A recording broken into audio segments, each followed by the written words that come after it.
नरेंद्र कुमार लिखते हैं, प्रणाम गुरुवर। आजकल बच्चे जिनकी उम्र 12 से 18 के बीच है आत्महत्या की तरफ बढ़ रहे हैं।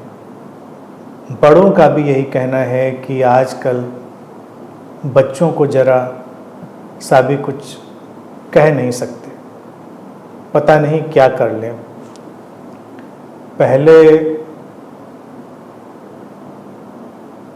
के टाइम में मार भी पड़ती थी और ज़बरदस्त डांट भी, तब भी बच्चे ऐसा कदम नहीं उठाते थे कुछ कहें।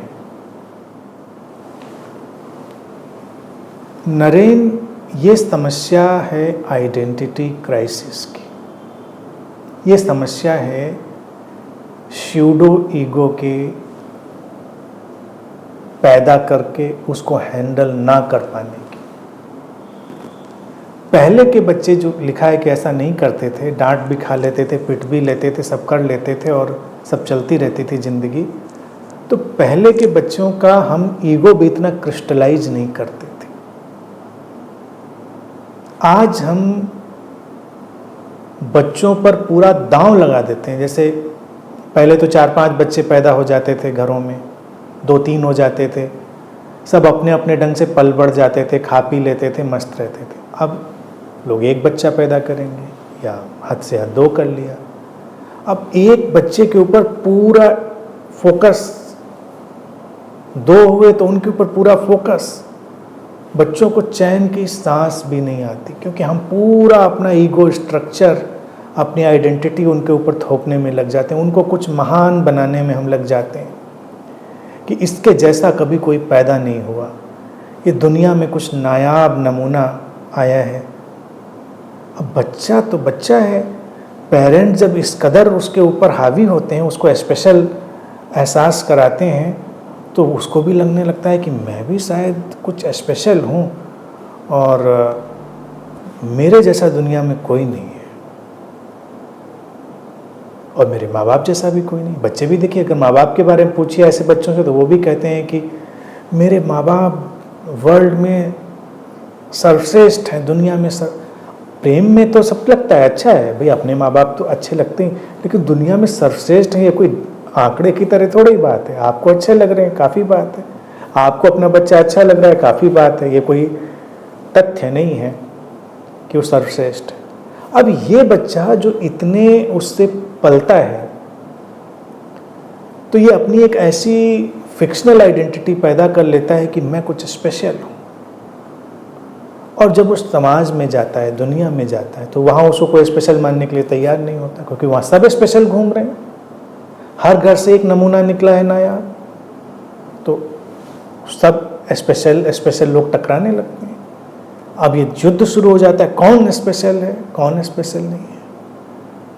तो यहाँ पर कई गुब्बारे जो होते हैं वो फूटने लगते हैं। कुछ सरवाइव कर पाते हैं, जो ईगो के बलून्स हैं कुछ नहीं कर पाते। किसी को लगता है जब संसार के यथार्थ से टकरा कर, तो लगता है दुनिया बेकार है, मुझको समझ नहीं पा रही है, ये सच नहीं है, मैं तो कुछ विशेष काम के लिए पैदा हुआ था और ये जीने लायक दुनिया नहीं। तो वो आत्महत्या की तरफ जा ही सकते हैं, इसमें कोई आश्चर्य की बात नहीं। अगर उनके ईगो को इतना हवा ना भरी जाए, उनको सामान्य ढंग से पाला जाए, उनका ठीक है मेहनत करो भाई, पढ़ाई करनी अच्छे से पढ़ाई करो, कोई बात नहीं, पढ़ाई अच्छे से करनी चाहिए।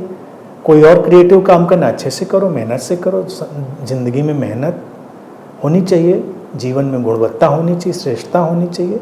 लेकिन जीवन में बहुत सारे लोग श्रेष्ठ हैं, बहुत सारे लोगों के अंदर गुणवत्ता है, तुम अकेले कोई बहुत श्रेष्ठ नहीं। ये सब बच्चे को हमें पहले से ही समझाते हुए चलना चाहिए।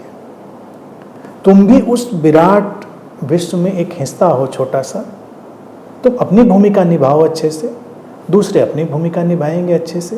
ये तुलना उलना की ज़रूरत क्या है, किसी से आगे जाने की ज़रूरत क्या है।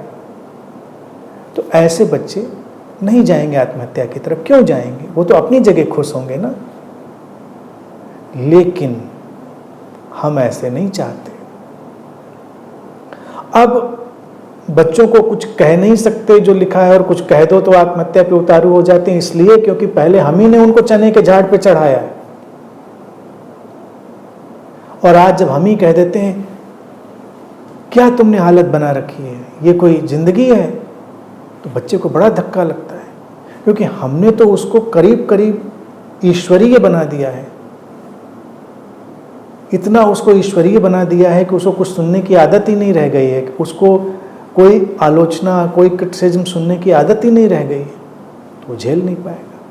तो बच्चों के साथ यथार्थपूर्ण रियलिस्टिक बिहेवियर करना चाहिए, उनकी आलोचनाएं भी होनी चाहिए, ज़रूरत हो तो उनको डांटना भी चाहिए। जैसे आजकल की पेरेंटिंग में है, जो आजकल पेरेंटिंग का ढर्रा बन गया है, डांटना नहीं है बच्चों को। क्यों नहीं डांटना है? कभी कभी डांटिए। डांट से भी बच्चों को अच्छा लगता है, थोड़ा उनका कॉन्फिडेंस बढ़ता है और प्रेम भी बढ़ता है। भय नहीं, हिंसा नहीं, लेकिन थोड़ी डांट भी ज़रूरी है। और उनके ईगो में स्यूडो आप इनपुट ना डालें, तो ये सब जो हादसे हैं ये कम होंगे, ये नहीं होंगे। इस सब के लिए ये जो अपब्रिंगिंग है परिवारों की, वो जिम्मेदार है। उसको हम सुधारेंगे तो बहुत सुधार आएगा।